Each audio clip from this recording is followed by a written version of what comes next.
ડીસા પંથકમાં મેઘરાજની એન્ટ્રી થતાં વિકાસના કામોની ખુલ્લી પોલ। ડીસા શહેરમાં આજે હવામાન વિભાગની આગાહીના પગલે સવારથી વરસાદની શરૂઆત થતાં ઠેર ઠેર વરસાદી પાણી ભરાઈ ગયા હતા, જેને લઈને રાહદારીઓ વાહન ચાલકો ભારે મુશ્કેલીનો સામનો કરવો પડ્યો હતો।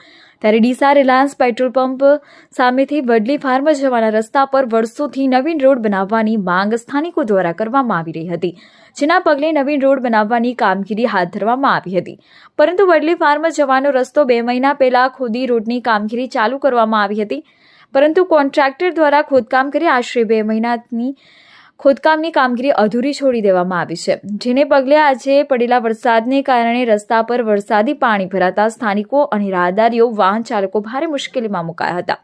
રોડ બનાવનાર કોન્ટ્રાક્ટર દ્વારા સ્થાનિકોની મુશ્કેલીમાં વધારો કર્યો છે। અત્યારે વરસાદી પાણી ભરાતા કાદવ કીચડ છવાયો છે, જેથી રોજબરોજ અવરજવર કરતા રાહદારીઓ અને શાળાઓમાં અભ્યાસ કરતા સ્થાનિકો પણ મુશ્કેલીમાં મુકાયા છે। ત્યારે સ્થાનિકો દ્વારા માંગ કરવામાં આવી રહી છે કે જો આ રસ્તો ચોમાસા પહેલા નવીન રોડ નહીં બને તો આવનારા દિવસોમાં વિકટ પરિસ્થિતિનું નિર્માણ ઊભું થઈ શકે છે। તાત્કાલિક અસરથી વડલી ફાર્મ જવાના રસ્તા પર નવીન રોડ બનાવવાની કામગીરી શરૂ કરાવે તેવી લોક માંગ ઉઠવા પામી રહી છે।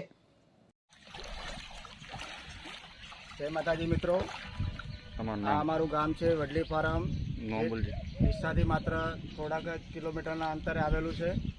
હાલ કમોસમી વરસાદના કારણે અમારા ગામમાં રસ્તાઓમાં પાણી ભરાઈ ગયા છે, જેથી કરીને અમારે સ્કૂલે જતા બાળકો પછી ગામડેથી શહેરમાં જવું હોય તો બહુ હાલાકી પડે છે।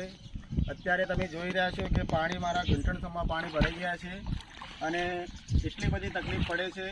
રસ્તો અમારા પ્રોજેક્ટમાં આવ્યો હતો, રસ્તો લગભગ 1.5 મહિના માટે પહેલાં કામ શરૂ કર્યું હતું, પણ કયા કારણોસર રસ્તો બનવાનું બંધ થઈ ગયું છે, તો અમને અમારો આ રસ્તો બને એવી અમારે સરકારશ્રીને રજૂઆત કરવી છે કે જેથી આ વિડીયો અમારા માટે એટલો હેતુ છે કે અમારે સરકારશ્રીને પહોંચાડવા માટેનો હેતુ છે કે અમારા રસ્તાનું કામ ઝડપથી શરૂ કરે અને અમારા જે સ્કૂલે જતા બાળકો ખાસ અને જે અમારી માતાઓ દીકરીઓ છે, જે પ્રેગ્નેન્ટ માતાઓ દીકરીઓ છે, એમને દવાખાને જતાં હાલાકી ન ભોગવવી પડે એના માટે અમે રસ્તાની માંગણી કરી રહ્યા છીએ, જેથી સરકારશ્રી જે અમારા ભાજપના કોઈ પણ ધારાસભ્ય વિધાનસભાના અમારા ડીસાના પ્રવીણભાઈ માળીને એટલી રજૂઆત કે આ રસ્તાનું કામ ઝડપથી ચાલુ કરે અને રસ્તો અમને બની આપે તો અમારે શું ગમે ત્યારે આ તકલીફ પડે નહીં।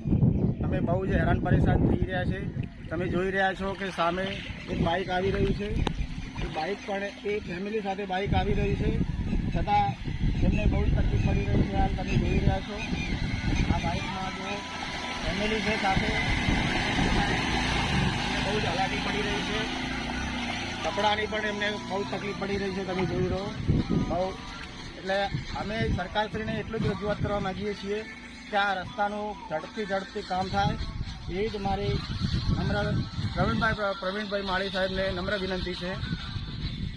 મારું નામ છે રાધુસિંહ બલવંતસિંહ સોલંકી, હું આ ગામમાં રહું છું, વડલી ફાર્મ ગામમાં, અને અમારે અવારનવાર ડીસા બજાર જતાં અમને બહુ જ હાલાકી પડે છે, તો સરકારશ્રી અમને રસ્તો બનાવે એટલે અમારી નમ્ર વિનંતી છે।